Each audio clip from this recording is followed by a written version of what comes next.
studied comets, but sometimes when he'd go out and look up, he'd catch these fuzzy images. And so he decided to categorize them and make a list so that he would never be distracted by them ever again. Thus began the Messier catalog. Hubble just today released its own album full of Messier objects taken by the Space Telescope, and we're going to talk about them here today with you. Make sure to send in your questions and we'll answer them at the end of the show, but I'm going to introduce you to some very special guests. So today we're joined by Michelle Fowler and Kevin Hartnett. Thank you both for being here today. Hey, yes, great to be here. All right, we're going to jump right on into it. Who is Charles Messier and why is his catalog so cool? Well, Aaron, you just said Charles Messier was an astronomer who was active in the late 1700s, and he was really interested in finding comets. He actually found many of them over the course of his career, but there were some fuzzy little blobs in the sky that looked like comets, but he could tell that they really weren't comets because they didn't move with respect to the stars. Right. Comets appear and disappear, and they actually move with respect to the background stars, but these little fuzzy blobs stayed right where they were. So he made a catalog of basically things to avoid that weren't comets. And the thing that is a wonderful irony is what he actually had discovered were some of the most dramatic and beautiful objects in the entire universe. Right. He discovered things like dead stars, or stars being born, or what we now know are very distant galaxies. So in fact, Messier found some of the most fascinating things in the sky. Yep. What's very interesting is the first object that we'll talk about, the Crab Nebula. He was looking actually for the return of Halley's Comet himself, which was predicted to show up in the constellation of Taurus in that period. And so he was scanning to find Halley's Comet and came across this object we're going to talk about. So the catalog is just numbered basically in the order that Messier discovered these things. And so we're going to start with M1. And just like Kevin said, M1 is something called the Crab Nebula. So we actually have a depiction here of where the Crab Nebula is in the sky and a little bit about what it looks like. So you can see it's actually here in the constellation Taurus. It's going to be honing in on that. And as this begins to pan in, look, there's a fuzzy little thing there. And that's what he saw, and that's what he thought might be a comet. But as we pan into it even more, you see that there's wonderful dramatic structure. And what this turns out to be is an exploded star. It's what we call a supernova remnant. So there was a star long ago that exploded, and it actually spread its material over hundreds and hundreds of light years. And in the middle, there's the dead core of a star called a neutron star. Neutron stars are amazing. They have the density of Mount Everest pushed into every teaspoonful of material. And they actually rotate hundreds of times a second. And I remember that you actually knew what year the star exploded. Yes, so historians have figured out that this is associated with the Chinese sighting of a guest star, they called it, that was visible, so bright it could be seen during the daytime, and that was 1054. So we're very sure when this star actually exploded. Now, Kevin is an amazing amateur astronomer. He actually takes pictures of these objects with his own telescope. So should we go to some of the images that you've taken yourself? Sure, why not? In this case, I don't have one of M1. We'll see others, but I wanted to show you both this chart and where M1 can be found. Do you see the constellation of Taurus here? This little cluster of stars called the Hyades is V-shaped, and it marks the horns of the bull of Taurus. He's up and to the right of Orion, very easily spotted in the winter sky. And you take the lower horn and look at it with a telescope, and you're sure to find M1 if you just sweep around the field of view with that star in it, because it's very close to that star named Zeta Tauri. So I want you to know that in the Hubble catalog that's been released, we have a star chart like this for every Messier that's in the catalog. So even if you don't know anything about the Messier objects, you'll know basically where to find them in the sky, what season to look for them in, what constellation they're in, and we also tell you in the album what telescope is a good one to look for this object with, and what time of the month or what month of the year you should be looking for it. So keeping with the theme of dead stars, there's another one of my Messier objects that's one of my favorites. It's called the Ring Nebula. And so we talked about M1 being the first one. This is all the way at M57. Now, the Ring Nebula is in the constellation Lyra. And this is actually a different sort of dead star. The first one we saw exploded violently in a supernova. This star is basically gently unraveling itself into space. It was a star that was more about the mass of the sun. It's dying and actually losing shells of gas around it. And in the middle, there's the remnant of this tiny little star, which is now cooling off and basically dying. So the Ring Nebula is a beautiful, beautiful object, and you can see some of the complexity that the Hubble Space Telescope discovered when it actually took many different visuals of this Ring Nebula. So the thing that I really love about the Ring Nebula is it's not very easy to see in a telescope. You have to use a special technique to see it. So tell us a bit about your observations of the Ring Nebula and how you see an object like this. Okay, sure, be happy to. It's one of my favorites. It's a great summer favorite for amateur astronomers. It's high in the sky, and it's fairly easy to locate in the constellation of Lyra.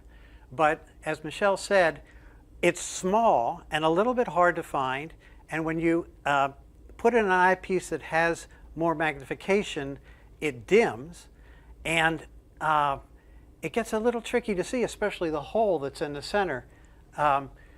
What you have to do, and this is a trick that we amateurs use, is look to the side of the object, because the edge of your eye is more sensitive to light than the center is, oddly enough. You have rods and cones in your eye, and the rods are along the edge. So at night, your peripheral vision is better than your center vision. And you can see things that move. So as a trick, we get the object in the telescope and then look to the side of the object and wiggle the telescope a little bit, and you can actually see it better when you do that. Especially the hole in the middle. It looks like a big smoke ring in the sky when you use those tricks.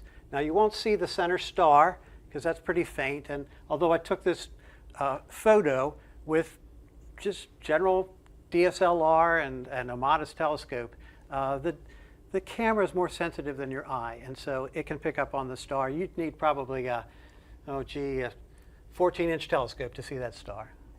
So we're going from the theme of dead stars to something now very different, and that's the birth of stars. Messier actually discovered things that represent all the different phases of the life cycles of stars. So we're going to start talking about young stars.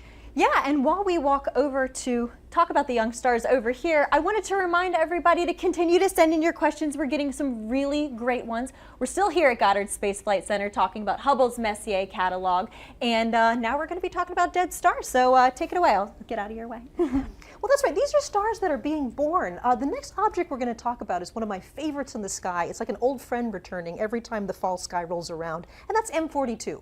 This is the Orion Nebula. And as you can see in this wonderful animation, what the Orion Nebula really is a giant cloud of dust and gas. And inside it, there are stars forming that are lighting up this cloud. And there are actually 4 very bright stars at the very heart of the nebula called the trapezium cluster. And these stars are actually larger than the sun, more massive than the sun and brighter. And the light from them is lighting up the whole area that we know of as the Orion Nebula. To me, this is one of the most beautiful images ever taken by Hubble. It's not only beautiful, but it's very dramatic when you think about this is a cloud of dust and gas, many, many hundreds of light years across. And inside it, there are dozens, if not hundreds, of new stars forming right now. So this is a beautiful object, and I have to say that the image you took of this is spectacular. I mean, you are an amazing astrophotographer. Let's take a look at what you got with this one. Well, it is one of my better efforts, but they're all work, and I want to really communicate that taking pictures is another aspect of astronomy that's enjoyable, has its technical challenges, but I've spent most of my life observing these things with binoculars or a telescope, and it's as much fun. It's probably more fun than trying to take pictures of them, which is just hard. So here you see an image of Orion Nebula, and I want to point out the contrast between this one and this one.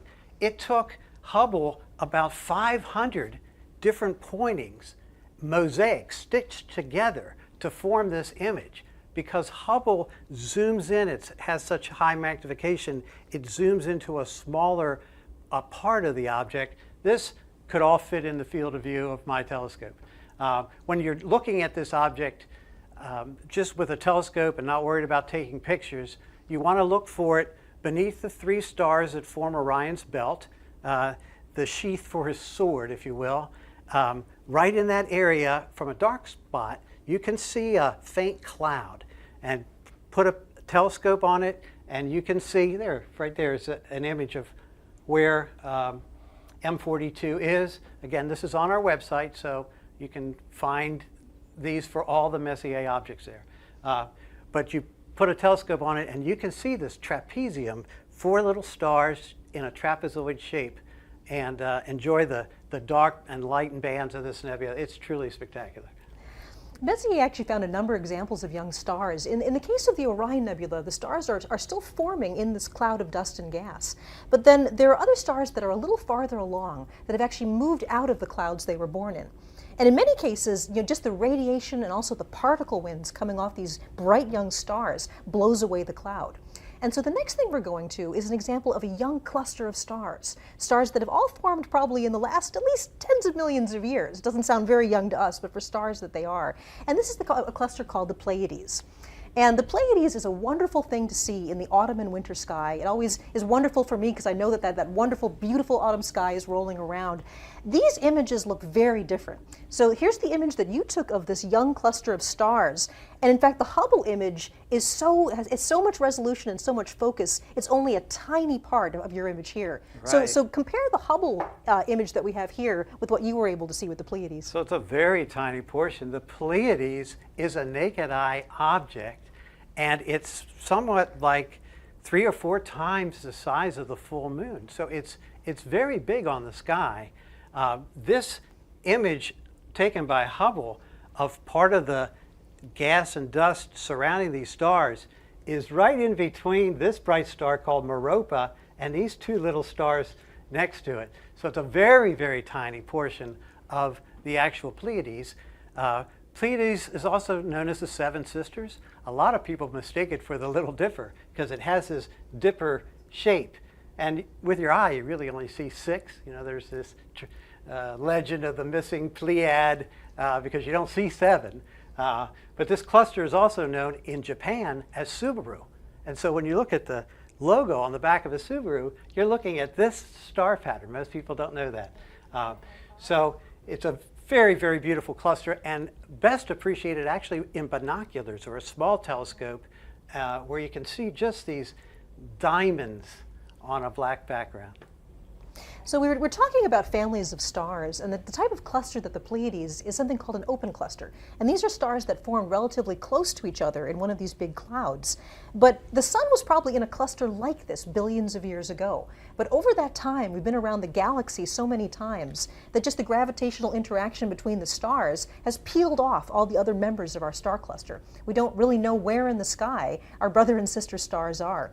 So an open cluster is a family of stars that all form together. And actually, we're going to go over and talk a bit more about some different families of stars now. Yeah, and once again, while we're walking over, I just wanted to remind everyone to keep sending in your questions. I'm getting some really, really great ones.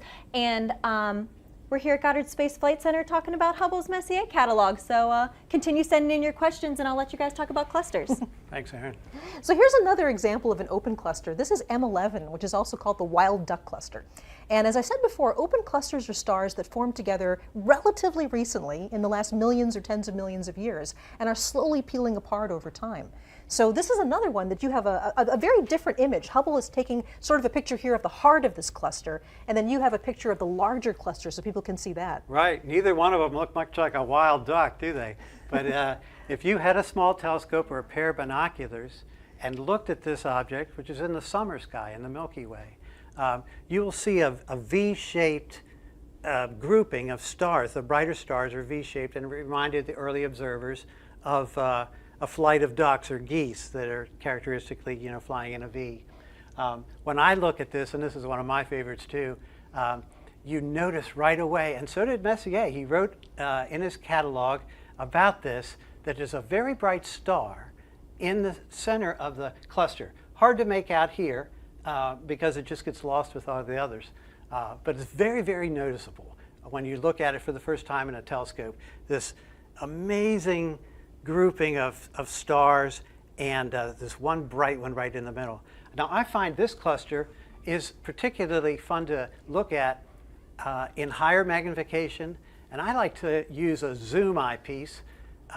So I look at it at low magnification, and the stars are really tight, and then as you twist the eyepiece, it zooms in, and you see just hundreds more. It's a remarkably beautiful open cluster, and there's something like,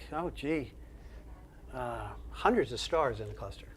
That's right. Now, an open cluster can have dozens or hundreds of stars, but there are actually much larger star clusters as well. And certainly the largest ones that are in our own galaxy, the Milky Way, are called the globular clusters. And we have an absolutely spectacular picture of a globular cluster here. This is the globular cluster M15. So this is the 15th thing on the list of things that were not comets.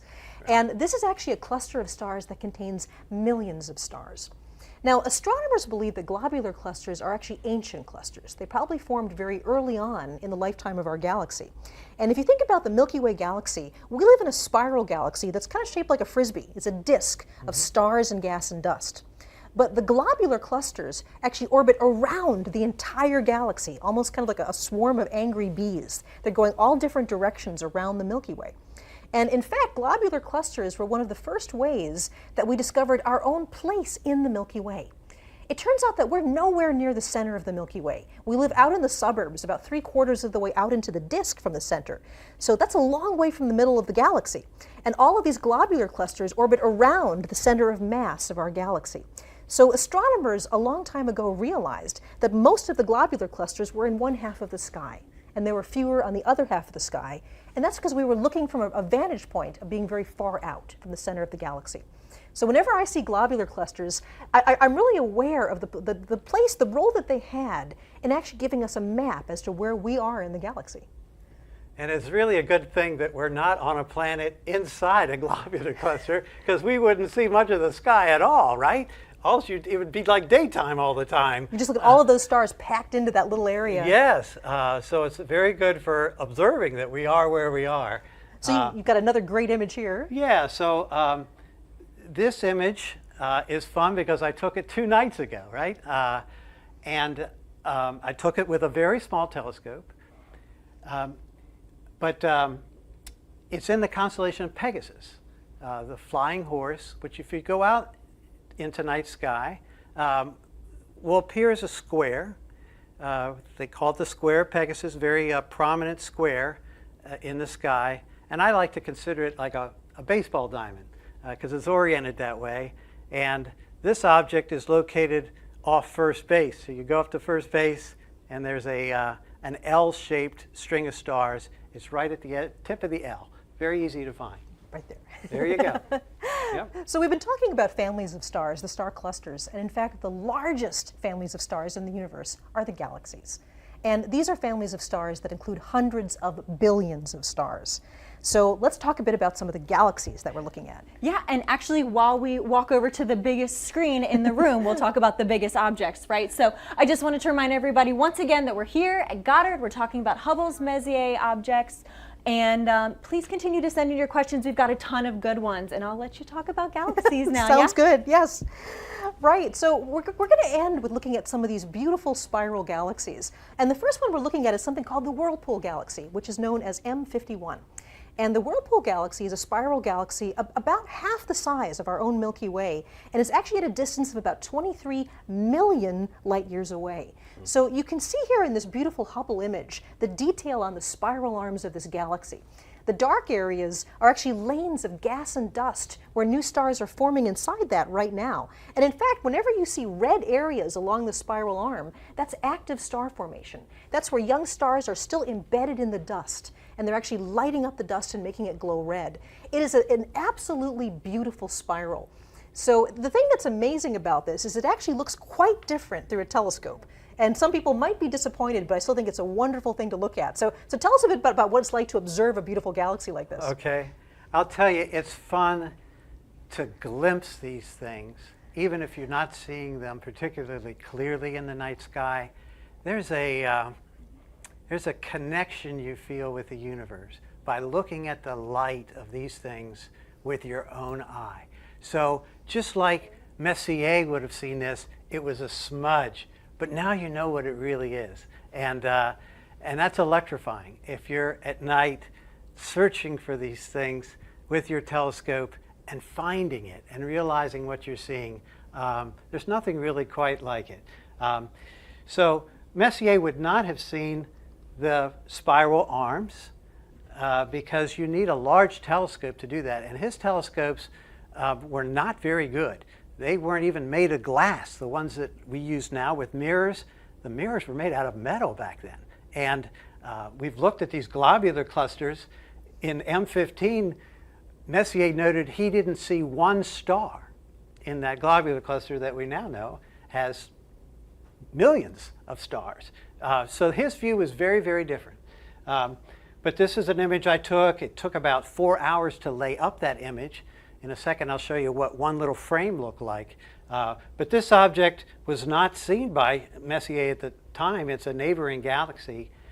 He only saw the very core of this, and it looked like a little blob. So the thing is that even if if your telescope image doesn't look like this, it's still wonderful to think that the light you're looking at, even when you see a little smudge on the sky, in this case is 23 million years old. 23 million light years away means the light took that long to get to us. So when you see this beautiful galaxy as just a smudge in the sky, that light left long before there were humans on the Earth. So you mentioned you're going to show us. So this is what you might see through even a large telescope. Yeah, well, this is taken through an 8-inch diameter telescope, and it took, I'm trying to remember now, about 3 minutes or 4 minutes to lay up this particular image. And you see you get all the light pollution, right? The sky glow in the background too.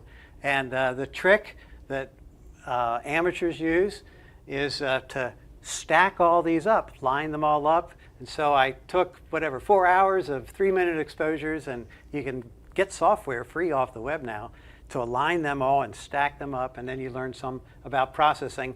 Honestly, although I don't want you to think that you're going to see these marvelous images, the pictures like from Hubble or even my telescope, by looking through the eyepiece, it is encouraging, or it should be encouraging to you, that I've only been at astrophotography for maybe 4 years with a digital camera. And so you can learn very quickly. There's a lot of resources on the web.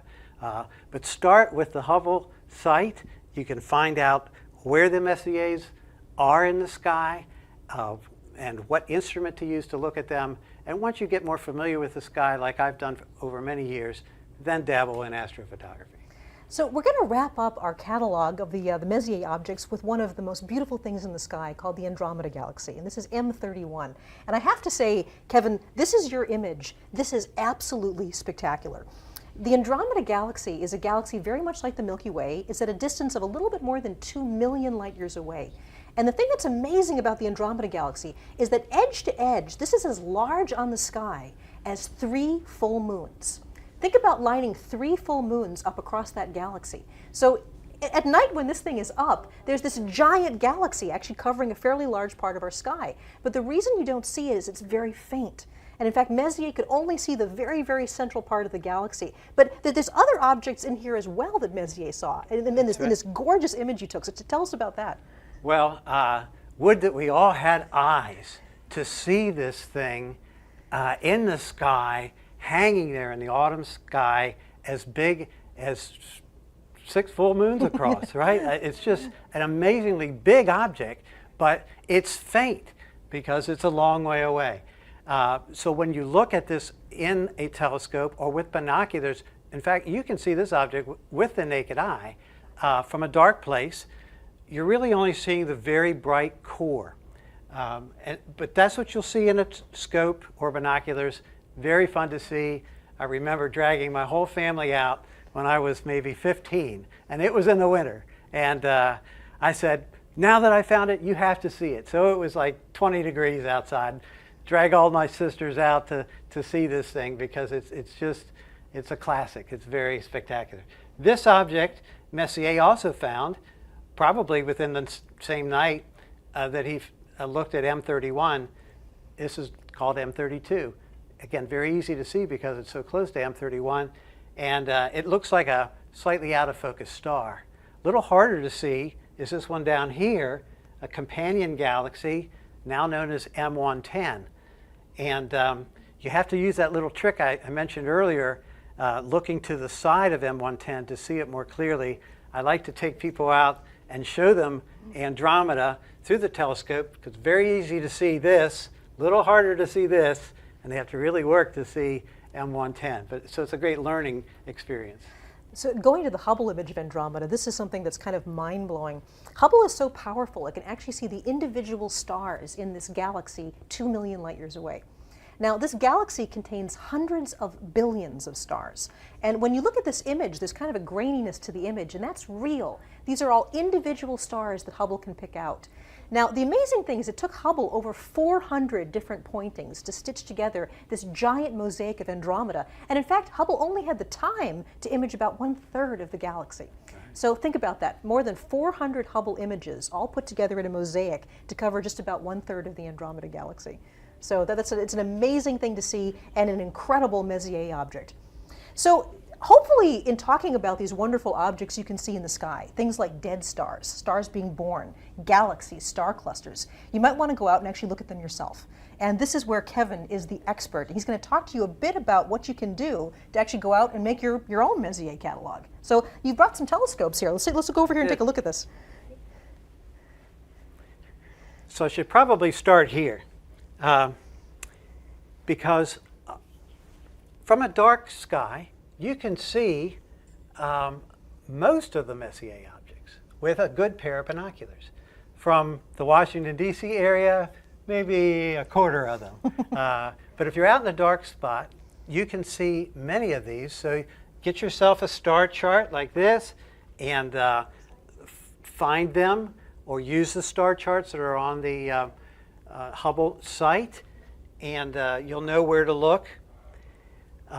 It's good to use a set of binoculars at night that's one like this. This is a 10 by 50. 10 is the magnification. 50 is the size in millimeters of the glass up front.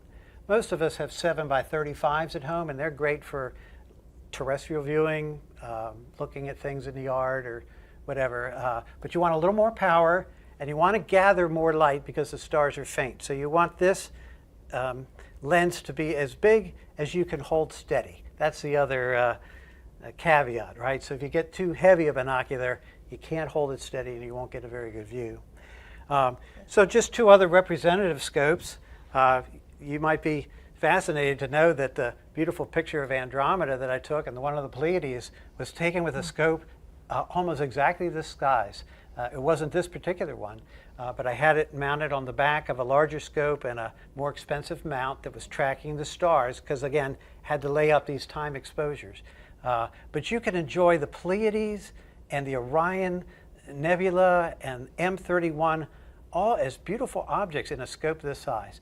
Our website says for each individual object, it's best seen or can be seen with a large, medium, or small telescope. This is what we mean by small, up to 3 or 4 inches. Medium would be more in the class of a 6 to say 10-inch diameter telescope. The size of the lens, again, is the size of the, it's what's collecting the light. So think of it as your eyeball. Imagine your eyeball being 8 inches wide. You collect a lot more light. And then larger scopes, which you didn't have room on set to bring in here, can be 10, 12, 16. Some amateurs have 20-inch telescopes, great big things. But they get obviously difficult to move around. Each has their own price range and pros and cons. Read up on a website that describes telescopes before buying one. And really, I recommend learning your constellations, finding the Messier objects with a binocular, and then stepping up as your interest continues. Here's a zoom eyepiece that I was mentioning before. So you just twist it and it magnifies, so you don't have to keep reaching for different eyepieces.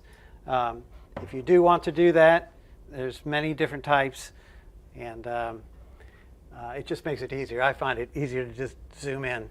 Interestingly, Charles Messier, he looked through about every telescope he could get his hands on, and they weren't very good. And they didn't have eyepieces. The eyepieces they had weren't replaceable, I should say. They were a fixed magnification. So interesting difference. Before we go on to some questions from the audience, actually the question I have for you is, how many Messier objects have you personally seen? Oh boy. Yeah, so I've seen just about all of them. We didn't talk about it tonight, But there's a large group of galaxies in the constellation Como Berenices, off the tail of Leo and next to Virgo, where there are just literally scores of galaxies. Some of them are Messier objects, many of them are not. They didn't make his list. So I've looked at that cluster, and when you look through the field of view, you might see 2 or 3 Messier objects, but 2 or 3 that are almost as bright that he missed somehow. And so I've seen them all. I haven't cataloged them all, but I'm starting to do that afresh now. It's kind of a bucket list thing for me. If you write down the day and time and scope that you use and some details about the sky, and send that log to the Astronomical League, you can get a certificate, which is really cool. Say you've seen all the Messier objects. So I'm now logging them all. I've probably seen them all, but I didn't log them all.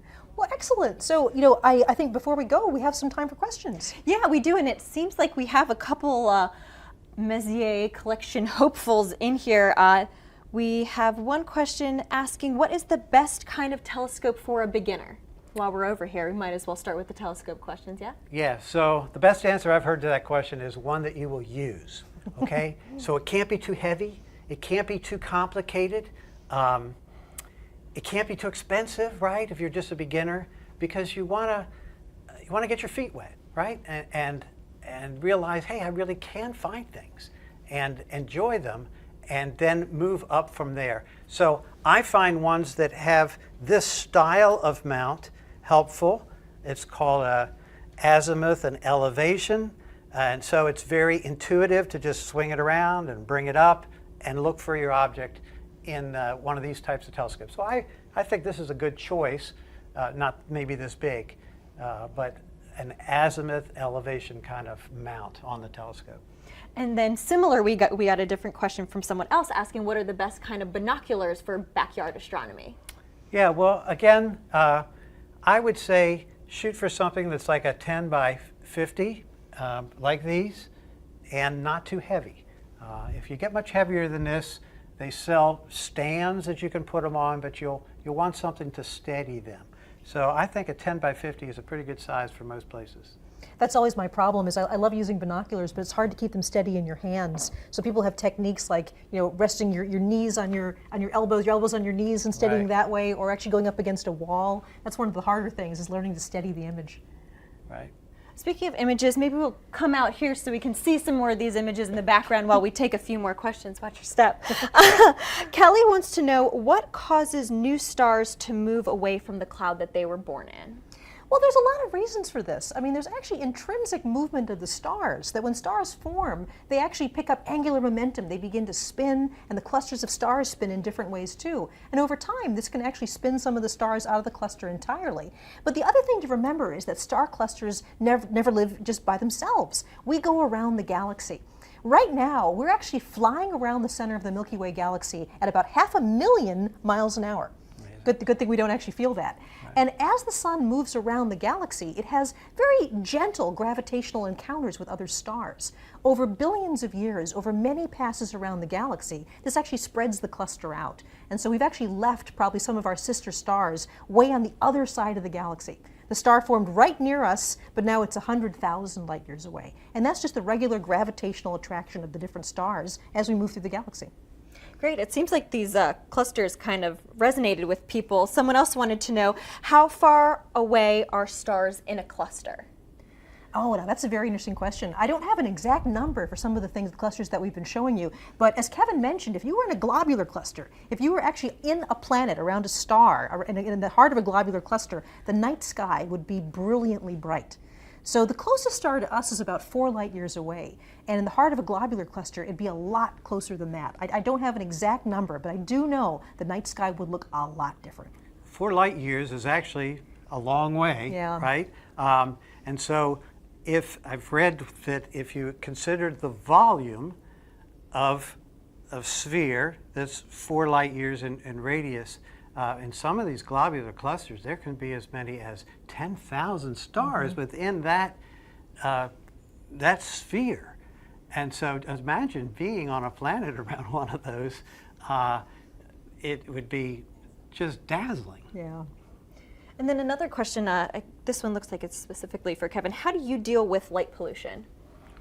Yes, well, I cry a lot, I guess, is the answer. If you have a portable telescope, right, which some of mine are, you get to a dark spot, and that way you can just enjoy the night sky and find things easier. Taking pictures, see, is one of the strategies that I have to fight light pollution, because you can play tricks with a digital camera. Digital camera is very, very sensitive, if you've seen in these images. And so you could play these tricks about stacking up photos and processing them and get these amazing results. I live north of Washington, D.C., where it's very, very bright. And yet you can play these tricks with a digital camera. Some of the same tricks Hubble plays, actually. Taking an image and then basically covering the shutter and putting a black cover on the telescope and taking another image. You say, why would you do that? You record the noise in the camera, and then there's software that you can use to subtract off the noise. And so this is a way to fight light pollution. You subtract it off with a digital camera. Can't do that with your eye, but Hubble plays that same trick, not to fight light pollution so much, but just to get that noise that's inherent in the camera because of its thermal qualities, and subtract that out. It's amazing to me just how much we're missing with light pollution. I mean, I think that the most beautiful sky I ever saw was when I was in Chile. I was in the Atacama Desert where there were no lights around at all. And somebody actually pointed out the Milky Way was so bright overhead, it actually was making me cry. It was so beautiful, I was getting tears in my eyes. And I actually looked down at the ground, and someone pointed out that I was casting a very, very dim shadow on the ground. But there was no moon out that night, none of the bright planets were out that night. That was actually a shadow being cast by the Milky Way. It's very That's how bright the Milky Way can get. So, I mean, get yourself to a dark sky area if you possibly can. Wow, that's crazy. So we got a question about Hubble specifically. How does Hubble take so many sharp images when it's moving so fast? Pointing. I think I'm going to lead this to the Hubble operations manager. Absolutely. That's for you, Kev. Yeah, so you don't think about it much. That would be more of a problem if the stars were closer.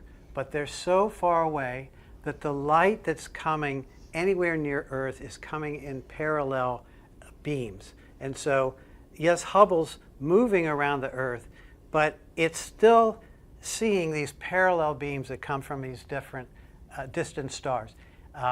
If an object were closer, like the moon, you don't see many Hubble pictures of the moon, do you? See, Hubble was never designed to look at the moon. Now we've, over the years that Hubble's been operating, we now have modes that can, but they're very seldom used because you have what they call a parallax problem. The moon's too close and Hubble is moving too fast. That light beams aren't coming to you in a parallel fashion. And so the secret is the stars are so far away. Wow, that's fascinating. So someone asked, what is the best telescope for astrophotography? Okay. I don't know how to answer that question. That's why I'm asking you. There's different types of targets, right? There's what we've been calling, these ones would be classified as deep space objects, DSOs. And there's also like the moon and planets. You would want a different type of telescope to do lunar and planetary work than you would for deep sky objects. And so that's part of the answer. For deep sky objects, I think most websites that I would go to, people more experienced than I at this, would say get a medium-sized refracting telescope. That's the type that has the lens up front with fairly short focal length, and that will probably do the best for you for these things. Lots of reasons why, but those kind of telescopes can range from the $600 one that I bought to $6,000, so you kind of go with your budget too. And so much of it appears to be in the way you process the images. I mean, like your image of Andromeda was spectacular. I mean, I remember when I first saw it, when we were rehearsing for this, I said, that's something that like the Mount Wilson telescope would have taken 100 years ago. That would have been like the best astronomical image in the world. But here you did this out of this small scope. Yeah, there it is. Right here. And so that has to do a lot with what you do with the imagery afterwards, too. So true, yes. The more you stack, the more signal to noise you get, and the more you learn about Photoshop and these other processing techniques, just the better you get at it. And I really consider myself a baby at it. This, again, was about a 4-hour exposure. And many, many times more than 4 hours in processing. And you've only been doing this for about 4 years. Yeah. Again, it's because there's so many resources online. We're bringing you the Hubble Messier catalog online with all its information. There's lots and lots of helpful resources out there about astrophotography. The Messier catalog is such an inspiration to me because, sort of wrapping it all up again, we talked about avoiding these things that aren't comets, but instead it turns out to be the catalog of wonders. I mean, everything from dead stars to baby stars to these vast galaxies that you took a picture of. Well, in some strange way, we have Charles Messier to thank for all that, even though it wasn't what he was looking for. Yes, he found 13 comets on his own, remarkable for the instruments he had, and operating from the center of Paris. Can you imagine it? In an observatory there. And he co-discovered 7 others with his friends. So the man found 20 comets in his lifetime. Very, very remarkable for the instruments that he had and the place that he was doing it from. Try to even discover one from the center of Paris right now. Pretty hard to do. Yeah. Are you ready for another question? Sure. Alejandro wants to know, what are your favorite locations for stargazing? I guess I can ask both of you that question. Well, I just mentioned the Atacama Desert, but that's kind of hard to get to. So, it is amazing to me how much you actually can see from a relatively dark backyard. If you can get yourself to an area with a nice clear horizon, I've seen comets through small binoculars. I've seen small telescopes where you can see the rings of Saturn. Saturn in particular is an object, obviously a lot closer to us than the Messier objects are, but this is one of the things where if you're a little disappointed by the Andromeda galaxy just being a smudge, when you see Saturn and its rings right there in front of you, and the moons of Saturn as well, that's something that just floored me the first time I saw it. It looked like somebody had taken a picture of Saturn from a textbook and just kind of pasted it on the end of the telescope. So some of these objects are actually very easy to see. They're very bright, so you don't need a dark sky to see them. Yeah, that's right. The moon and planets, in even a very modest-sized scope, can be a unforgettable experience. As you mentioned, seeing the rings of Saturn, I've been at so many star parties, we call them. We have telescopes out and have fun with the heavens. It's so fun to see people see the moon or the planet Saturn or Jupiter with its moons and bands for the first time.